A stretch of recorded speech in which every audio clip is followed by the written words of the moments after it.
with promoting all the things that enhance its consumer-focused advertising and the campaigns that support the beef industry. Providing information and marketing materials to consumers in the entire beef supply chain is an important part of the Beef Council's wheelhouse.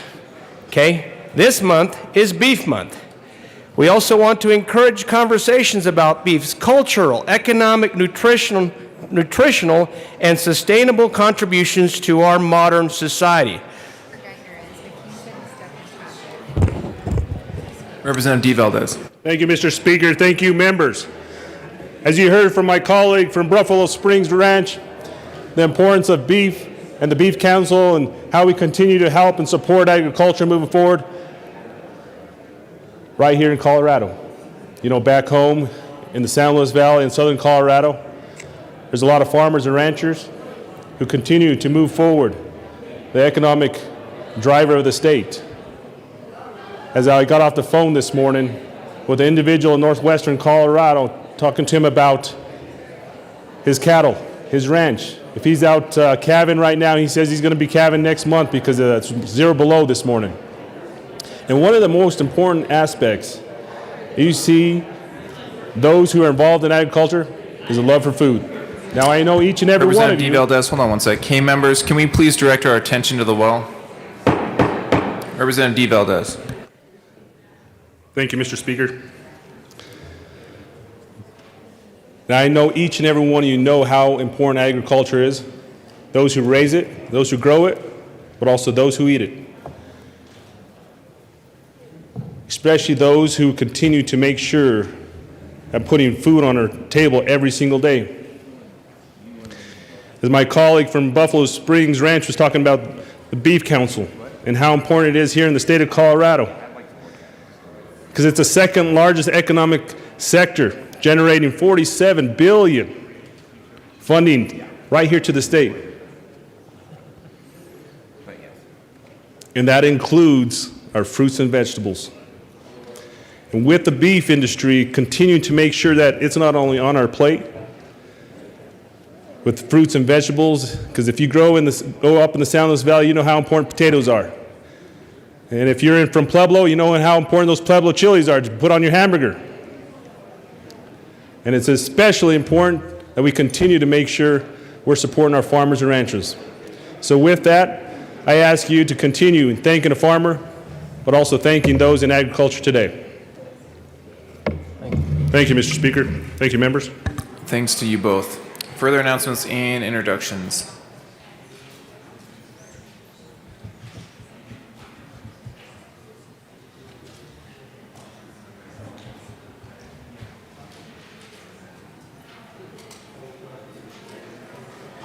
Representative Ritz. Happy birthday, Mr. Speaker. Thank you, Representative Ritz. Thank you. Members, every year on March 8th, we celebrate International Women's Day to recognize the social, economic, cultural, and political achievements of women throughout the world. Joining us today in the gallery is a collection of women from throughout the state who represent the best of Colorado. I am pleased to welcome all of you, and I want to give some special recognition to Bianca Emerson, President of the CBWPA, Sarah Woodson of the NAACP, Danielle Young-Cumbo, Wafa Syed, Pat Duncan, Charlene Emery from the AAPI, Artim Ortiz from the City and County of Denver, and Oluchi from the Nigerian Women Association. Welcome all of you. Please stand up in the gallery.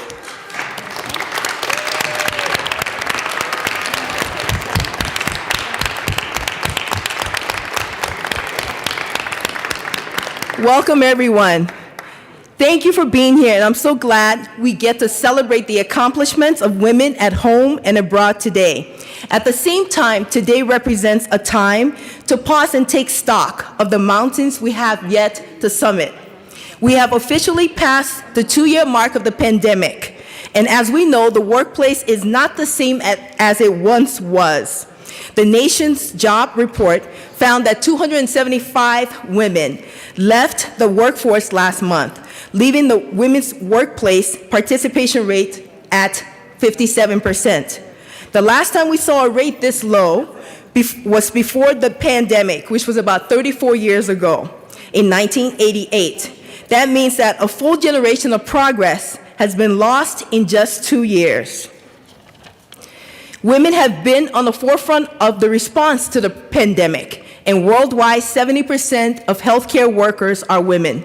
As women around the country confront this difficult 2-year mark, their professional prospects dampen. When women exit the workforce, when they don't want to and are unable to return when they want to, we all miss out. Looking closer at Colorado, I want to give a shout out to Rep. Freelich and her film Strong Sisters, Elected Women in Colorado, which explores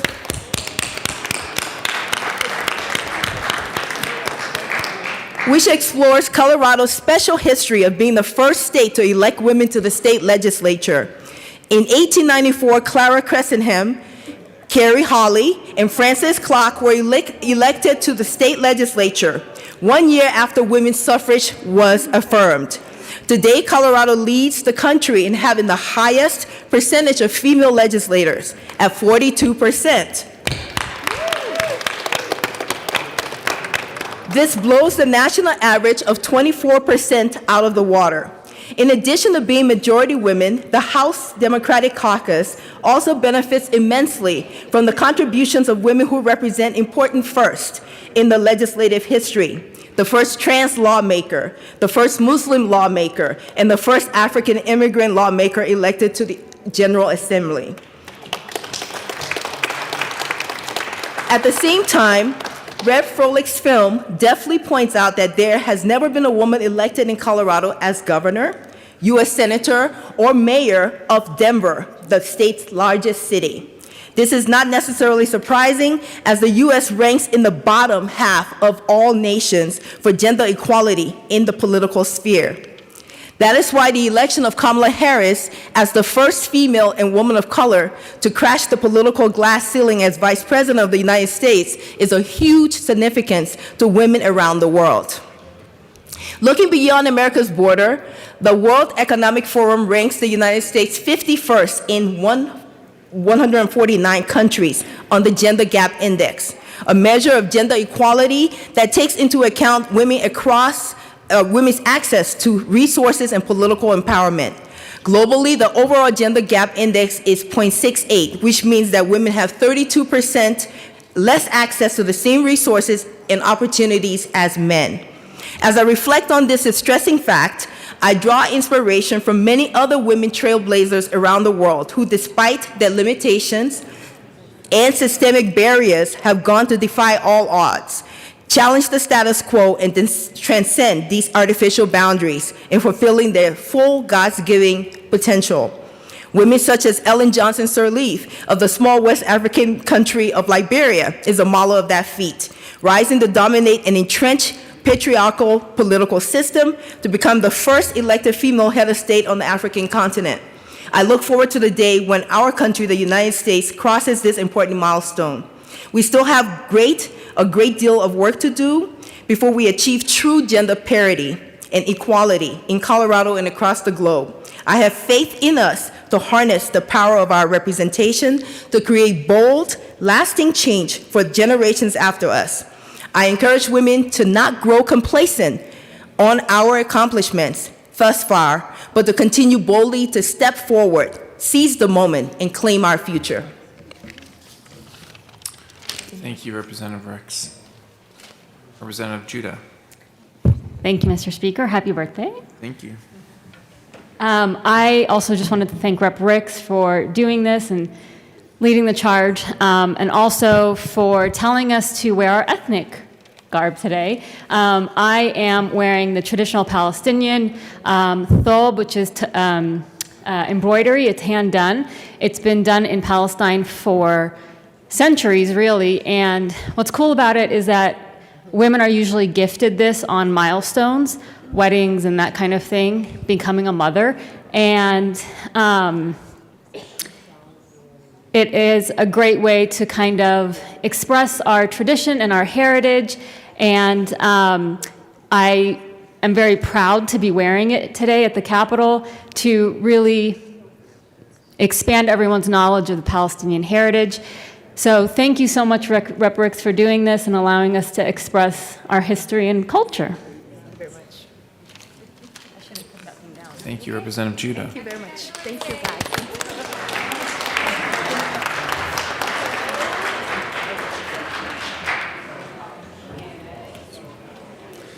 Further announcements and introductions. Representative Exum. Thank you, Mr. Speaker. Members of the House Transportation and Local Government, this afternoon we'll be hearing three bills.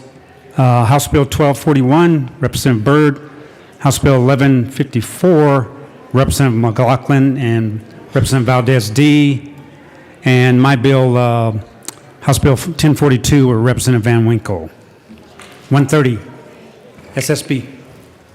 Thank you, Representative Exum. Representative Montine. Thank you, Mr. Speaker, and happy birthday. Thank you very much. Good morning, Health and Insurance members. We do have a meeting this morning upon adjournment where we are hearing House Bill 1227. So I will give you 10 minutes upon adjournment to make it downstairs. So you do have a little time to say a few words if your social butterfly self can't help it. But please make it to the committee room so we can go ahead and get started. See you there. See no further announcements or introductions. The next order of business is third reading of bill's final passage. Mr. Shebel, please read the title to Senate Bill 56. Oh, wait. I have one more announcement. Sorry. Representative Duran will replace Representative Michelson Janae on Public and Behavioral Health and Human Services for today only. All right. Now, next order of business is third reading of bills, final passage. Mr. Shebel, please read the title of Senate Bill 56. Senate Bill 56 by Senators Sonnenberg and Garcia, also Representatives Young and Will, concerning authorizing the University of Northern Colorado to offer degrees in osteopathic medicine. Majority Leader Escar. Thank you, Mr. Speaker, and I'll be the fifth and probably not the last to tell you happy birthday personally as well. Thank you very much, Madam Majority Leader. I move Senate Bill 56 on third reading, final passage. Question before us is the adoption of Senate Bill 56 on third reading and final passage. Seeing no further discussion, Mr. Shebel, please open the machine and members please proceed to vote. For those participating remotely, Representative Hanks, how do you vote? Sorry, one more time. We can't hear you for some reason, but I'll come right. I see that. Yeah, I know how I think you want to vote, but we do have to hear you. So I'll come right back. I'll come back to you at the end. Representative Sandridge, how do you vote? Oh, maybe it's not you guys. Maybe it's us. Hold on one sec. Yeah, it's us. I think it's us. Yeah. So we're fixing it on our end.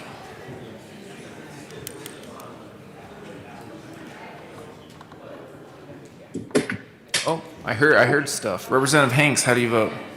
Yes. Representative Hanks votes yes. Representative Sandridge, how do you vote?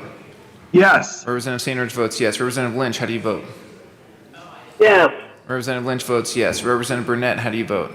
Yes. Representative Burnett votes yes. Representative Ortiz, how do you vote? Yes. Representative Ortiz votes yes. Please close the machine. With 62 aye votes, 0 no votes, and 3 excused, Senate Bill 56 is adopted.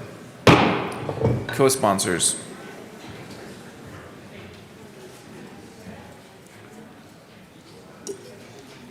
Please close the machine.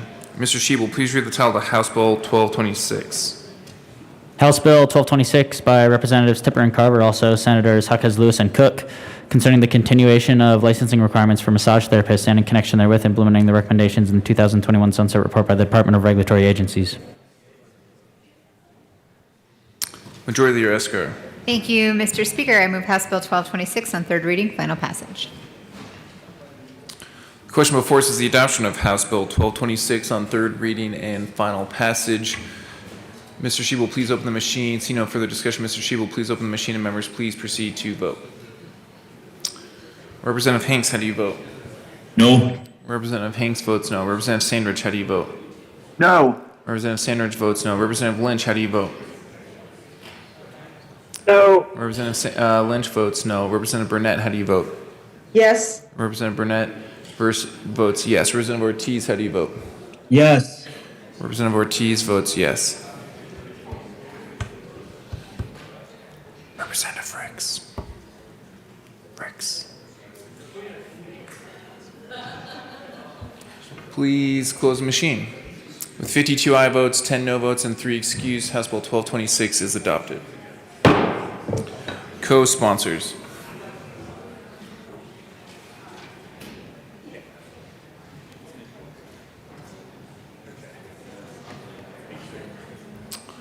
Please close the machine.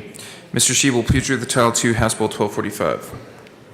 House Bill 1245 by Representatives Doherty and Van Beber, also Senator Zenzinger, concerning clarifications related to the Foster Youth and Transition Program. Majority Leader Escar. Thank you, Mr. Speaker. I move House Bill 1245 on third reading, final passage. The question before us is the adoption of House Bill 1245 on third reading and final passage. Seeing no further discussion, Mr. Shebel, please open the machine, and members, please proceed to vote. Representative Hanks, how do you vote? No. Representative Hanks votes no. Representative Sandridge, how do you vote? No. Representative Sandridge votes no. Representative Lynch, how do you vote? Yes. Representative Lynch votes yes. Representative Burnett, how do you vote? Yes. Representative Burnett votes yes. Representative Ortiz, how do you vote? Yes. Representative Ortiz votes yes.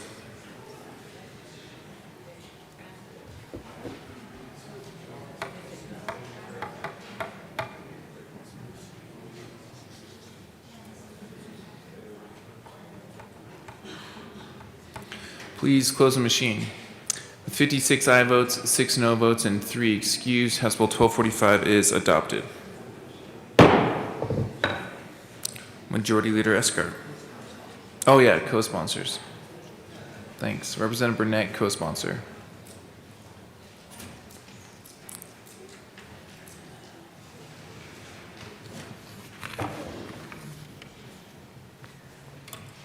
Please close the machine.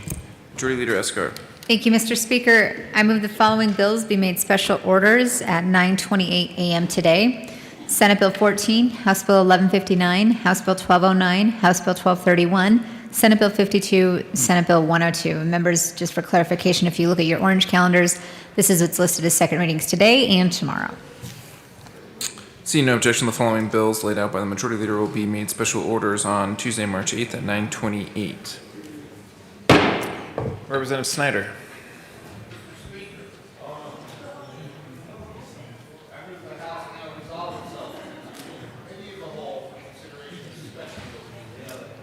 Members, you have heard the motion. Seeing no objection, Representative Snyder will take the chair.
The committee will come to order.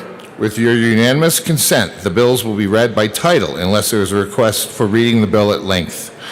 Floor amendments will be shown on the screen and on your iPads. Bills will be laid over upon motion of the majority leader, and the coat rule is relaxed.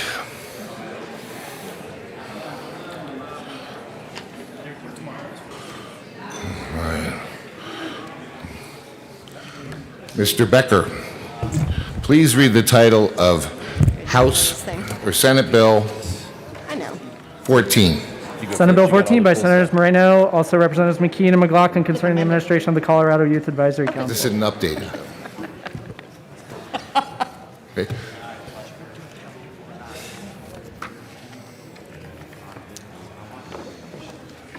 Representative McLaughlin. Oh, you were ready. It's a pleasure to serve with you, Mr. Chair. You too, Representative. I move Senate Bill 2214 on second reading. That's a good motion. Thank you. You want to please proceed. Okay.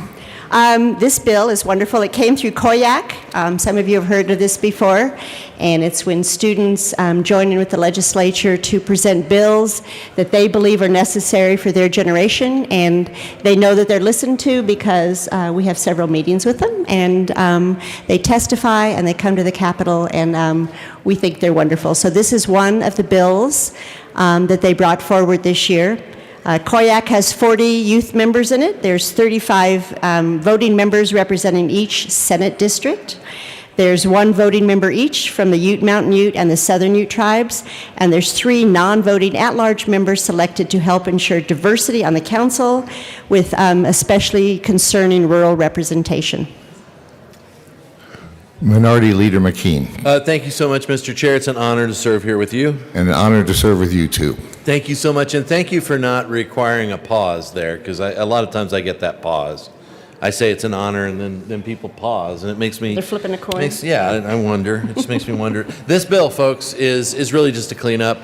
It's an ability for COYAC, and especially the youth that we have on that commission, to take a look at the way that it's structured and to change it as it needs to be changed. That's all we did here.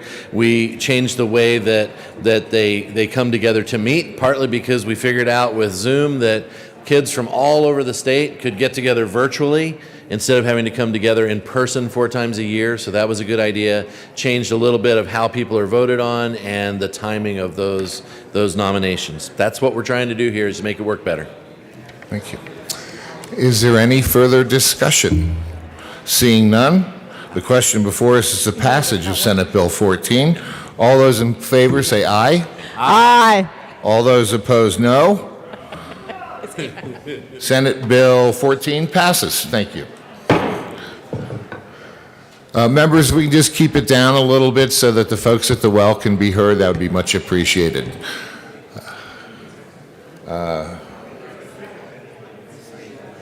You're back. Okay. Mr. Scheibel, please read House Bill 221159. House Bill 1159 by Representative Cutter, also Senator Priola, concerning waste diversion and in connection therewith, creating the Circular Economy Development Center in the Department of Public Health and Environment, establishing the cost of operating the center as a permissible use of money from the Front Range Waste Diversion Cash Fund and the Recycling Resource Economic Opportunity Fund, and extending and removing certain repeal dates associated with existing statutory waste diversion efforts. Representative Cutter. Thank you, Mr. Chair. It's an honor to serve with you. It's an honor to serve with you too, Hang in here. Representative Cutter. Thank you. So I would like to move House Bill 221159 and the committee report. To the committee report. There's just a few negotiated points in here on a few cleanup things. We created a sunset for this bill and amended it to allow us to accept gift grants and donations. And one of the biggest things we did here was we heard from many of our rural stakeholders that they want to limit. There's 2 funds that this center is going to be drawing from, and one is RREO, which is a statewide recycling fund, and so we put more of the balance on the Front Range Fund, and that was one of our amendments. Thank you. Is there any further discussion? All those in favor of adopting the Energy and Environment Report, please say yes. Aye. All those no? No. Committee report is adopted. To the bill. Thank you. So this bill builds off of Senate Bill 2055, which tasked the Colorado Department of Public Health and Environment with convening a group of stakeholders with expertise in recycling and waste management to study nationwide end market centers and make final recommendations for the creation of such center in Colorado. This is important because the rate of waste diverted from landfills in Colorado has stagnated at around 15%. And there's a lot of reasons around this, but we're very far from our diversion goals. So this bill creates a new center that will work with Colorado manufacturers to use recovered materials in their supply chain. It's an important step towards creating a circular economy in Colorado. The connection between recycling and economic development is well established.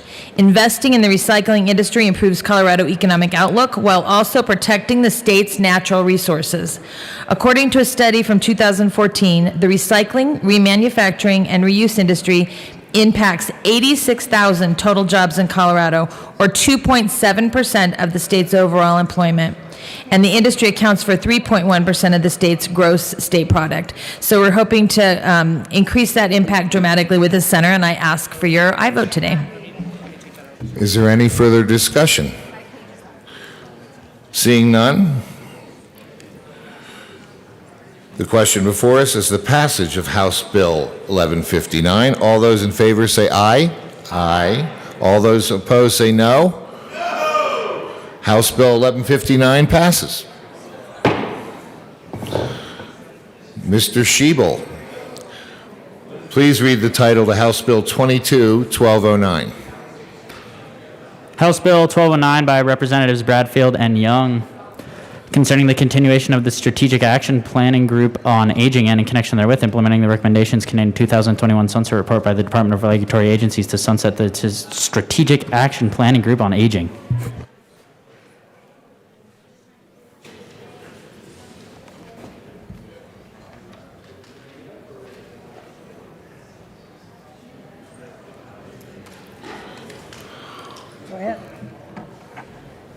Go ahead. Who would like to start? Representative Young. I move House Bill 22-1209. I'm not going to read the whole title. That's fine. It's a sunset for the Strategic Action Planning Group on Aging.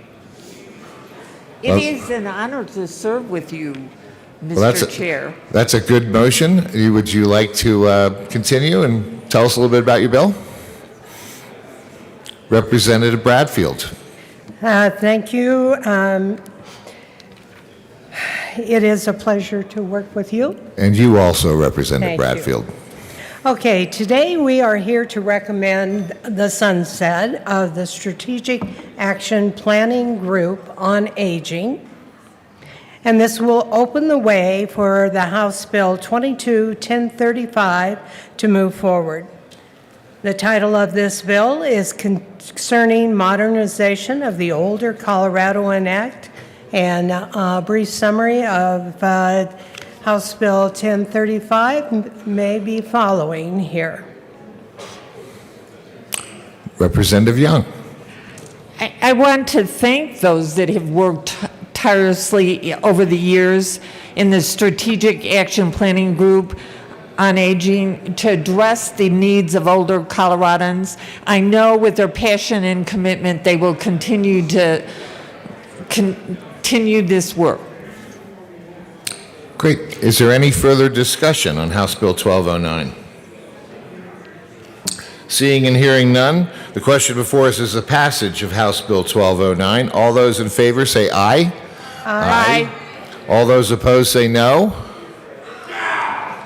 See you later. The ayes have it, and House Bill 1209 is passed.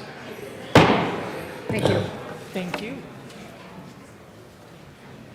Mr. Schiebel, please read the title to House Bill 22-1231. House Bill 1231 by Representative Van Beber, concerning a Bill of Rights for foster parents. Representative Van Beber. Mr. Chair, I move House Bill 22-1231 on second reading, and I also move the committee report as well. Great. To the committee report. Thank you. The committee report does some technical cleanup in addition to responding to all of the stakeholdering that we've been doing over the last year with this bill. A portion of this cleans up articulating that child and youth needs to be stated on this to fall in line with other legal precedent and statute. As well, we, lines 5 through 10 on this committee report, speak to the fact that there's new rulemaking and respite rules in place, and so we are going to honor that in this bill, and that's it. Great. Is there any further discussion on the committee report? All those in favor of adoption of the committee report, say aye. Aye. All those opposed, no. The committee report is adopted. To the bill. Representative Van Beber. Thank you, Mr. Chair. What does this bill do? Very simply, it does several things that help us provide homes for children in the way that helps our children in foster care or custody of the county or a specific agency by having the processes in place that allow for deeper decision-making, quality home life, coping skills, and provides an opportunity not only on the side of streamlining some processes that are not there, streamlining the processes that are there, and adding a couple of pieces that need to be there in order for this process to work. In this bill, the foster parents will be treated as a consideration of as a team member in either the reunification with the biological family or as the current home that fills the needs for the foster child. In addition, they'll receive training to improve skills in serving the unique needs of their foster children, especially special needs children. They will also receive timely financial reimbursement for the care of a child.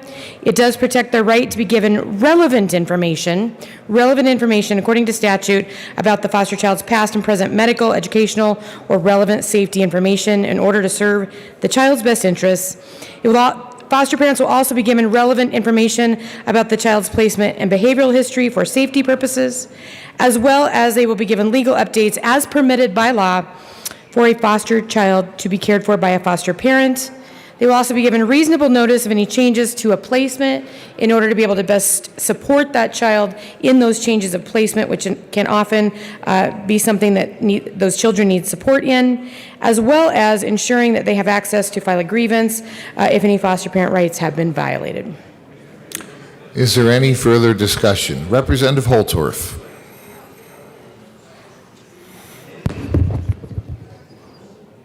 Thank you, Mr. Chair. It's an honor to serve with you. And an honor to serve with you too, Representative. Esteemed colleagues, ladies and gentlemen, you probably noticed in committee I voted against this bill. I was one of few. Although this bill has many important tenets and points, there is one area that needs to be mentioned with regard to this bill. If you are a foster parent and you decide to become an intervener, then a long, lengthy process begins. Now, an intervener is somebody in the foster community who would object to the children returning to their paternal or maternal, either fathers or mothers. In House District 64, we have had some very difficult and challenging constituent affairs issues where the biological parents are not able to reunite with their biological children that are under foster care because of the intervention and the legal intervener action. This bill does not address that problem. In fact, it actually allows the foster parents to have additional rights under the title and the language Foster Parent Bill of Rights. As we listened to this in committee, we were unable to overcome this problem, and so I was not able to support this bill, and I will continue to be unable to support this bill without amendments that support the position of biological fathers and mothers. Is there any further discussion? Representative Van Beber. Thank you, Mr. Chair. In response to that information, this bill actually does not give foster parents additional rights above and beyond anything of the intervenor status. And kin can actually also be intervenor status as they are part of the foster child system. So biological family can also be intervenors, but I will reiterate, intervenors are already part of the process in the system. This bill does not give them additional authority in that process. And when it comes to the process of being able to object to placement, this allows a communication loop and a conversation to begin about what a foster child is trying to express when it comes to, do I want to go home or not? It just creates a communication loop where the foster family is a consideration as a team member in either the reunification of the family to a biological family or to any current home that would fill the needs of the foster child. Is there any further discussion? Representative Valdez. Thank you, Mr. Chair. It's an honor to serve with you. An honor to serve with you too, sir. I rise in support of House Bill 1231 and I not only have spoken to the bill sponsor as continue to move forward, and this is a good bill. And as my colleague from Montrose, good bill, vote yes. Representative Gray.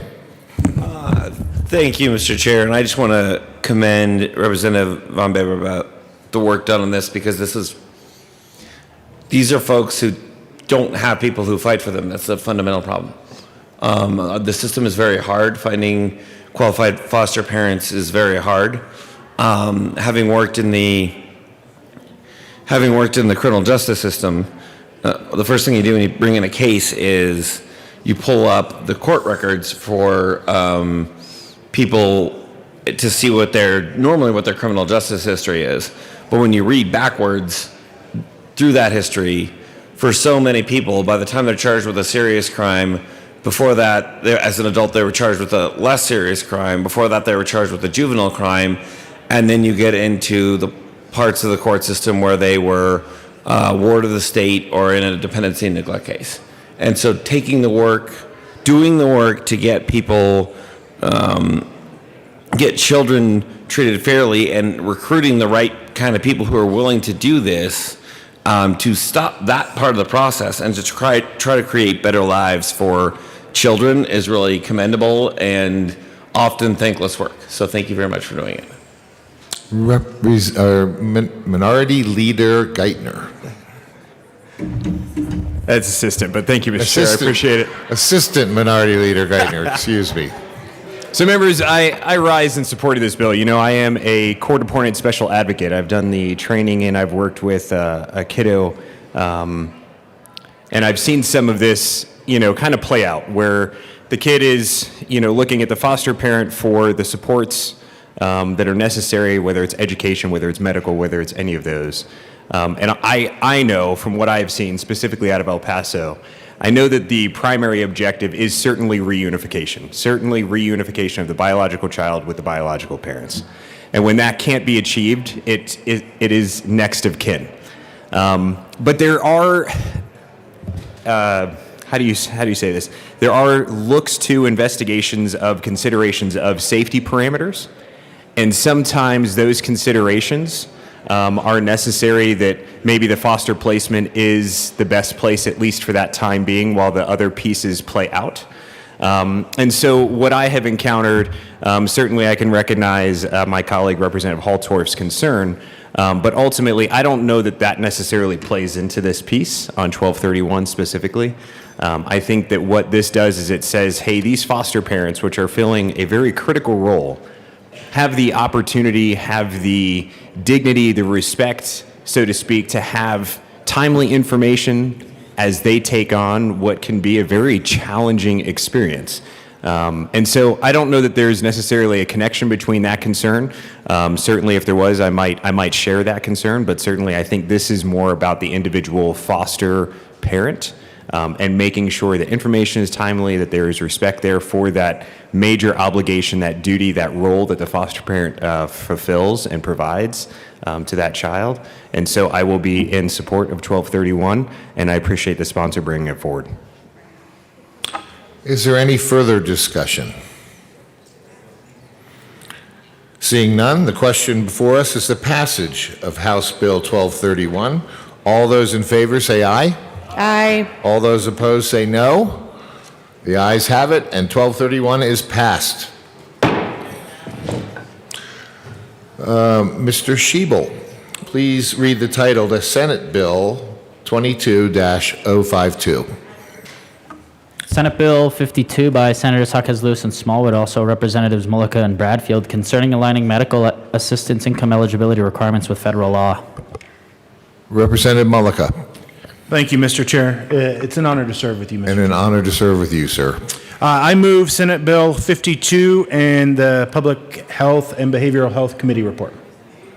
To the committee report. Thank you, Mr. Chair. We ran one minor amendment in committee. It's a technical amendment, just fixing a number that the department found was wrong, and so we ask for a yes vote. Great. Is there any further discussion? All those in favor of adopting the Behavioral Health Committee report, say aye. Aye. Aye. All those opposed, no. The committee report is adopted. To the bill, Representative Bradfield. Thank you, Mr. Speaker. This bill is simply a cleanup bill. It was, oh dear. The state auditor found that there was a difference between the state statute and rules and the federal requirements, and informed the Department of Health and Services and so this bill is simply a cleanup bill where we take that a dollar amount and correct it, and that is what our amendment did in fact. So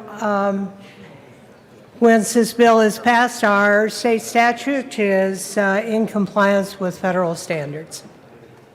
Representative Mullica. Thank you, Mr. Chair. Access to affordable health care has remained difficult for many Coloradans.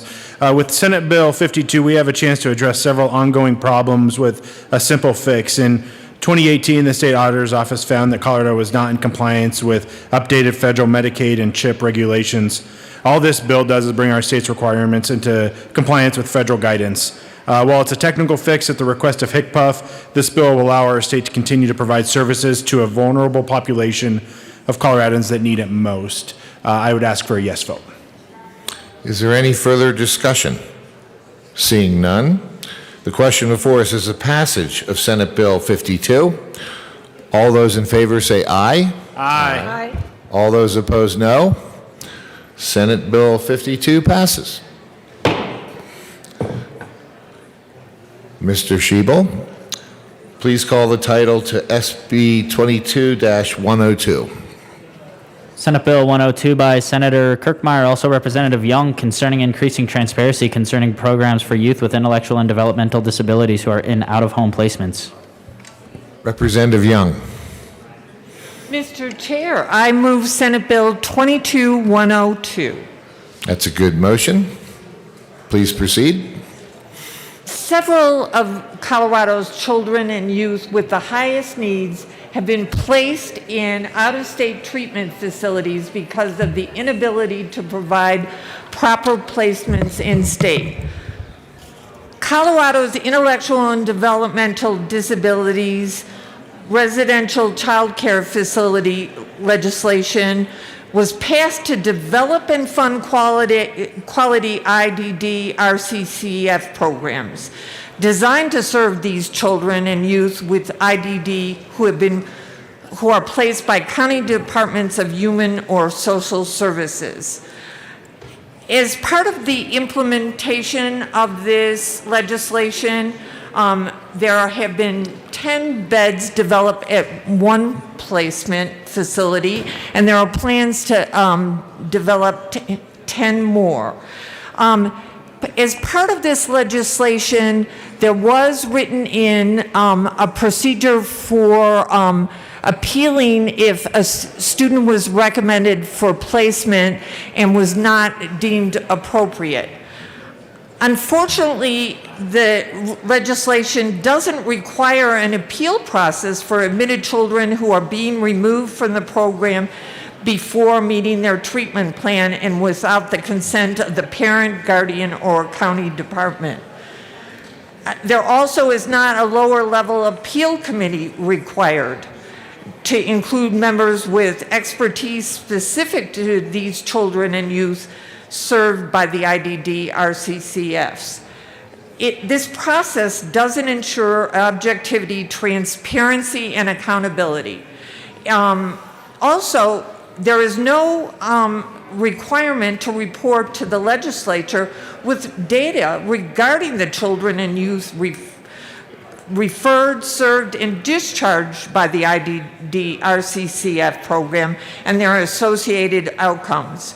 So the solution in this bill is an appeal process for children and youth who have been deemed ineligible for continued treatment and placement by the IDD RCCF without meeting the child or youth treatment plan and without the consent of the parent, guardian, or county department. It authorizes the use of an interdisciplinary review committee, and also the party is entitled to a review by an independent hearing officer at a state fair hearing if they disagree with the interdisciplinary review committee's findings. This also requires the State Department to report data to the legislature about the success and utilization of these programs. I encourage an aye vote. Is there any further discussion? Seeing none, the question before us is the passage of Senate Bill 102.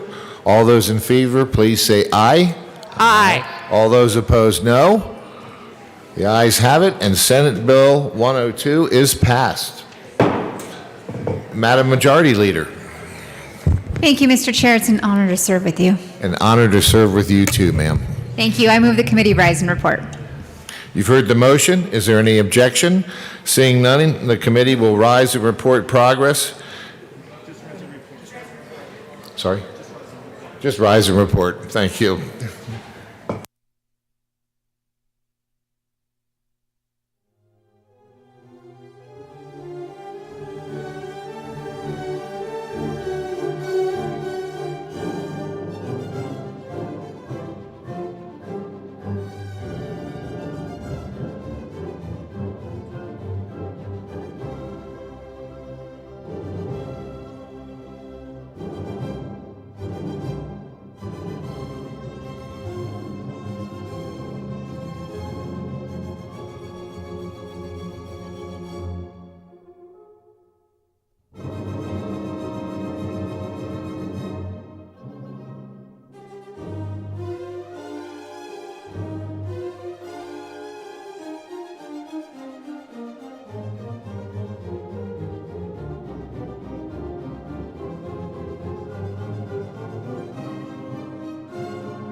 House will come back to order.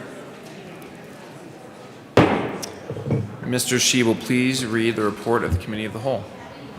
Mr. Speaker, your Committee of the Whole begs leave to report as under consideration the following attached bills, being the second reading thereof and making the following recommendations thereon. House Bill 1159 is amended, 1209, 1231 is amended, passed on second reading and ordered engrossed and placed on the calendar for third reading and final passage. Senate Bill 1452 is amended, 102 passed on second reading and ordered revised and placed on the calendar for third reading and final passage. Representative Snyder.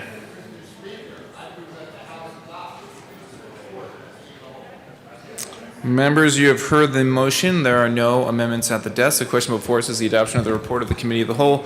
Mr. Shebel, please open the machine, and members, please proceed to vote. For those participating online, Representative Hanks, how do you vote? No. Representative Hanks votes no. Representative Stainridge, how do you vote? No. Representative Stainridge votes no. Representative Burnett, how do you vote? Yes. Representative Burnett votes yes. Representative Ortiz, how do you vote? Yes. Representative Ortiz votes yes.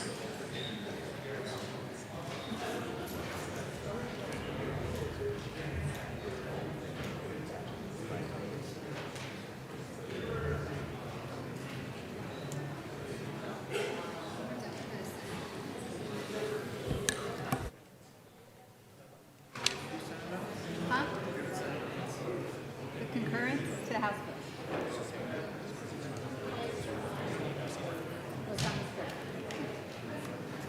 We'll do those and then the joint resolution that will not be read.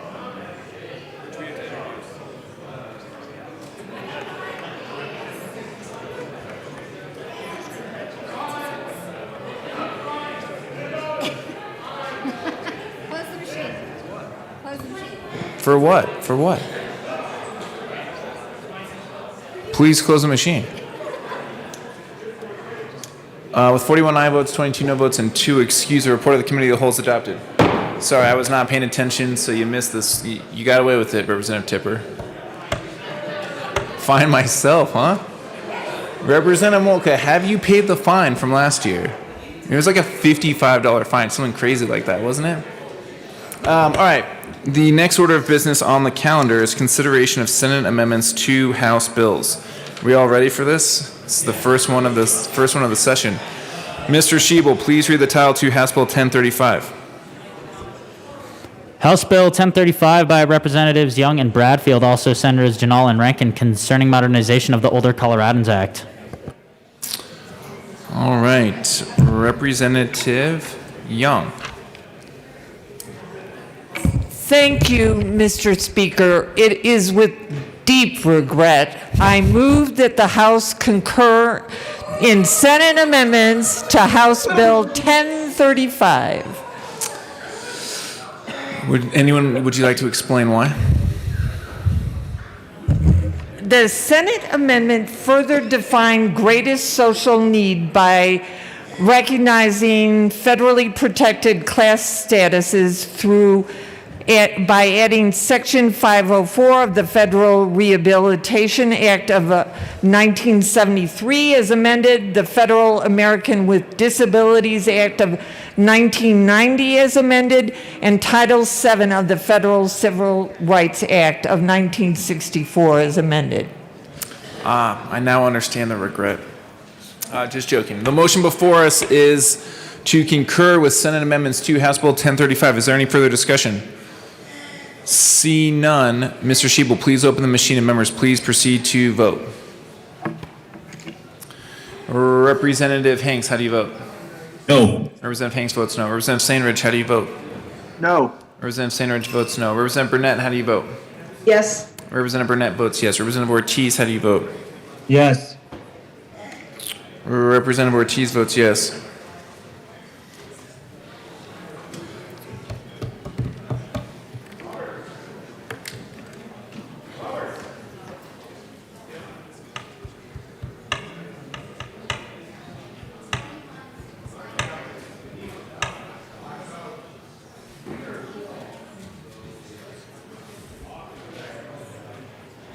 Please close the machine. With 58 aye votes, 5 no votes, and 2 excused, the motion to concur with Senate amendments to House Bill 1035 is adopted. Majority Leader Escar. Thank you, Mr. Speaker. I move for the repassage of House Bill 1035 as amended. The question before us is the repassage of House Bill 1035 as amended. See no further discussion. Mr. Shebel, please open the machine and members, please proceed to vote. Representative Hanks, how do you vote? No. Representative Hanks votes no. Representative Sandridge, how do you vote? No. Representative Sandridge votes no. Representative Burnett, how do you vote? Yes. Representative Burnett votes yes. Representative Ortiz, how do you vote? Yes. Representative Ortiz votes yes.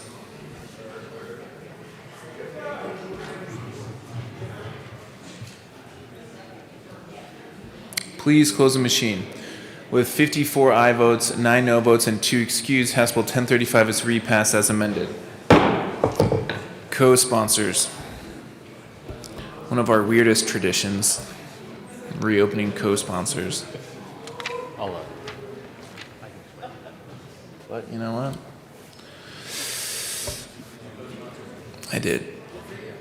Please close the machine. Mr. Shebel, please read the title to House Bill 1041.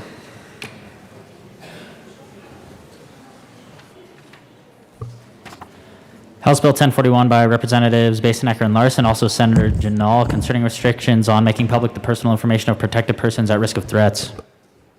Representative Basenecker.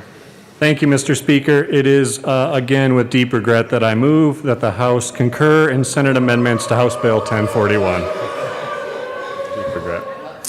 I know. That is a proper motion. Any further discussion? Representative Larson. Thank you, Mr. Speaker. So members, this was just a good old-fashioned oversight in adding the mortgage and some of the folks associated with a property sale.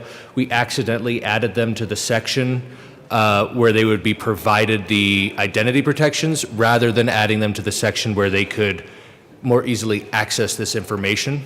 So that was pretty boneheaded of us. So we come here with our big slice of humble pie and ask for you to concur.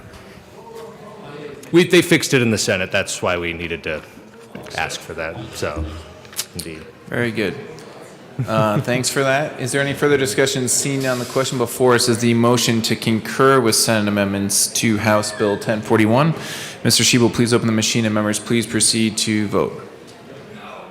Representative Hanks, how do you vote? No. Representative Hanks votes no. Representative Burnett, how do you vote? Yes. Representative Burnett votes yes. Representative Sandridge, how do you vote? No. Representative Sandridge votes no. Representative Ortiz, how do you vote? Yes. Representative Ortiz votes yes.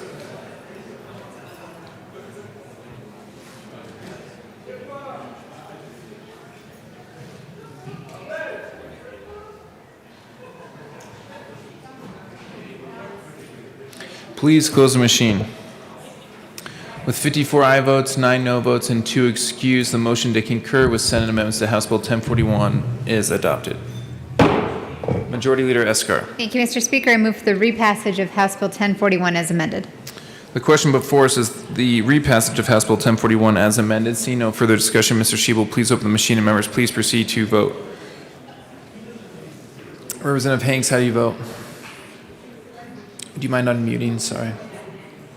Sorry. No. Representative Hanks votes no. Representative Sandridge, how do you vote? No. Representative Sandridge votes no. Representative Burnett, how do you vote? Yes. Representative Burnett votes yes. Representative Ortiz, how do you vote? Yes. Representative Ortiz votes yes.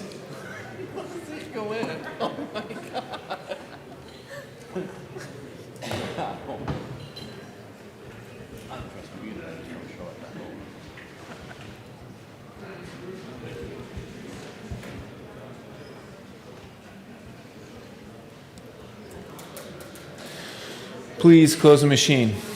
With 54 aye votes, 9 no votes, and 2 excused, House Bill 1041 is repassed as amended. Co-sponsors.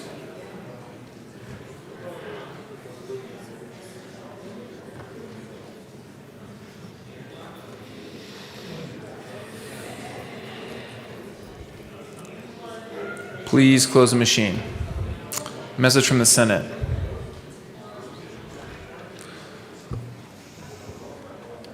Mr. Speaker, Message from the Senate will be buried in the journal.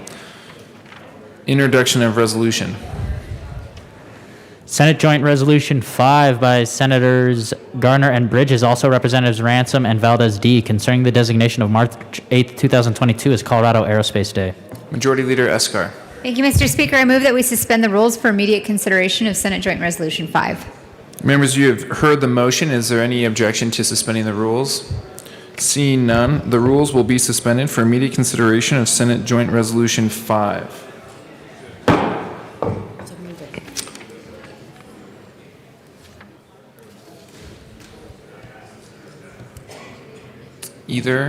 Representative D. Valdez. Thank you, Mr. Speaker. I move Senate Joint Resolution 22-5 and ask Mr. Schiebel to read it, but not today. We'd ask that at this time, we'd like to say a few words and... Great. That is a proper motion, Representative D. Valdez, to the resolution. Representative D. Valdez. Thank you, Mr. Speaker. Thank you, members. You may be seated. And at this time, aerospace is a great day, not only here in the state of Colorado, but throughout the world. And you see what's happening in other parts in Ukraine, how important we must continue to make sure communication, defense. But not only here in the state of Colorado, we have over currently 34,000 private aerospace employees and businesses, over 240,000 workers.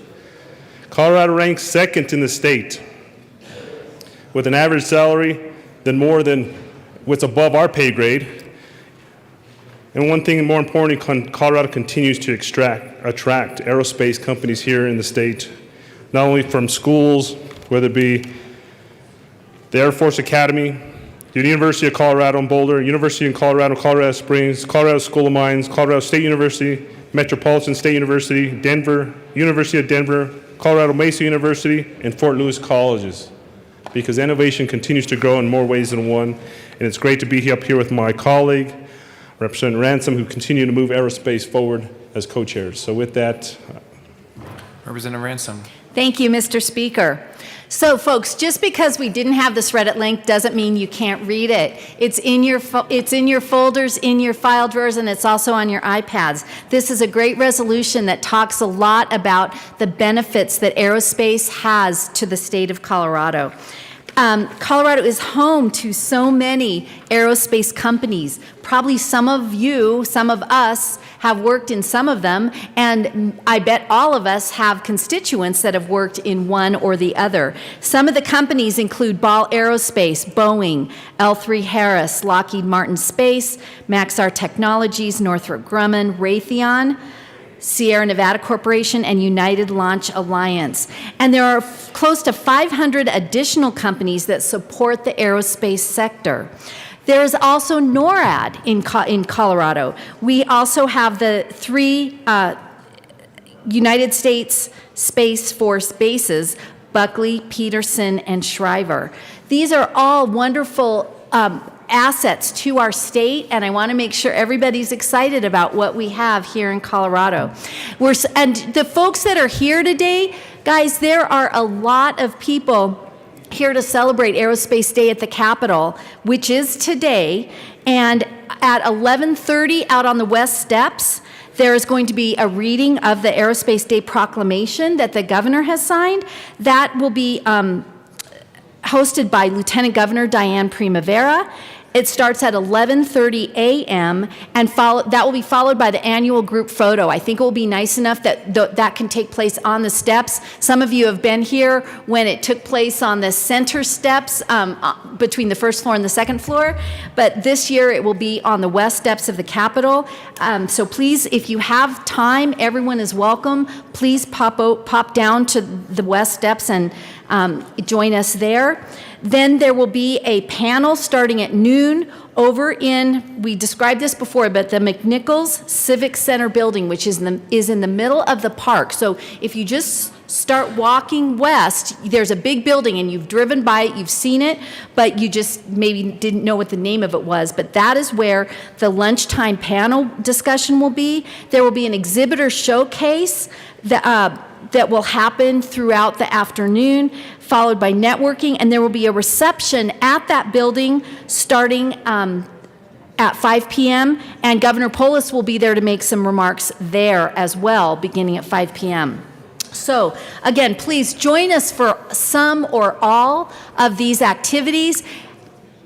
Pretend you're an astronaut, just like when you're a little kid and wanted to be an astronaut and go to the moon. This is your chance, and we want to celebrate what Colorado offers to the aerospace and defense industry in the United States and clearly to our state here. Thank you very much. Thank you, Representative Ransom. Thank you, Representative D. Valdez. Further discussion. Minority Leader McKeon. Thank you, Mr. Speaker. And folks, this is actually a really neat day. You can go down and talk to a lot of companies and just see what they're working on. There's one company to go down and spend some time talking to, and that's Custom Microwave. And I don't think many of you probably know who Custom Microwave is because they don't have a big name like Ball or Lockheed or any of these other people. But Custom Microwave was started by one of my best friends. And Emery Horvath was a young boy in Baltimore, Maryland, and in 8th grade decided that he wanted to go do a little bit of work, and Martin's Aerospace hired him to sweep the floors. Martin's Aerospace was at the time making Minuteman missile launchers and a bunch of other stuff, and they figured out that Emery Horvath could machine like nobody else. And so he started working at Martin's. When they became Martin Marietta, he moved to Orlando and began making antennas for satellites. And he would mill out a blank of aluminum and then gold plate it, etch out the aluminum, and that was the physical thing that lets us talk to each other. That was the physical thing that lets Dish Network do their work and everybody else on these satellites. And when he had worked there for a while, he decided he wanted to go out on his own. They weren't doing that kind of work anymore. He came to Colorado and he started Custom Microwave. Emery Horvath never, ever got out of the 8th grade. He didn't graduate from elementary school. But he came to Colorado and started Custom Microwave, making satellite antennas better than anyone else in the world. And I got to learn to machine and learn to figure things out from Emery Horvath. And he died last year. He genuinely is one of the brightest, most amazing men I've ever known in my life. And Custom Microwave downstairs has things that you can go look at and touch. And you can go look at their brochure, which are mostly pictures of things Emery made. The last time I was at Custom kind of tells me a story about why Colorado is so important. They had a piece that they were testing on a bench, and the gentleman who owns the company now said, go take a look at it. So I did, and he said, pick it up, and so I did. It was the communications module for our next manned mission to the moon. And so they were making all of the pieces that went on that to communicate from Earth to the moon. That's a pretty remarkable thing. And it came to Colorado. It got built here by a company that a man who never made it out of the 8th grade built, founded, and was successful in. So go downstairs, take a look at what they're doing. There are amazing stories to hear, but go talk to Custom Microwave. And Emery, I miss you. Thank you, Minority Leader McKean, and thank you, members, for directing your attention to the well for this resolution. Representative A. Valdez. Thank you, Mr. Speaker. I felt compelled to come down here. Love aviation, love everything about the aerospace industry, but some important things to remember about the aviation industry. As a kid, I wanted to be an astronaut like so many kids, right? And I got lucky. I got sent to space camp. I think my parents were just trying to get rid of me. But it was there that I became interested in STEM. So when we talk about aerospace careers, we're talking about getting kids interested in something that I otherwise would have been very much not interested in doing. I remember them heating up one of the space shuttle's tiles till it was red hot and then passing it around and we could all hold it red hot because it was this revolutionary material and it weighed nothing. I just thought, this is the coolest thing I've ever seen. And so aerospace contributes so much to the Colorado economy. I want to call out the CU Buffs. 8 astronauts graduated from the University of Colorado. Colorado is home to many astronauts. Even CSU had a veterinarian that was an astronaut that went to space to do things. But anyway, this is how we get our kids interested. It's great that we have this industry in Colorado. It's a great thing to celebrate. And fly safe, everyone. Thank you, Representative A. Valdez. Is there further discussion? Seeing none, is there objection to a voice vote? Seeing none, the question before us is the adoption of Senate Joint Resolution 5. All those in favor say aye. Aye. All those opposed, no. The ayes have it. Senate Joint Resolution 5 is adopted. Representative Ransom. Thank you, Mr. Speaker. I ask that the morning roll call be added as co-sponsors. That is a proper motion. Is there any objection? Seeing none, the morning roll call will be added as co-sponsors. That brings us to announcements and introductions.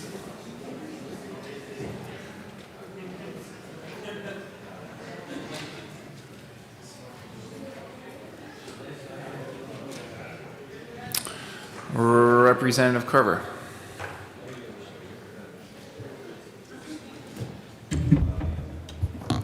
Thank you, Mr. Speaker. First, I want to express my appreciation for the effort that was made to recognize International Women's Day.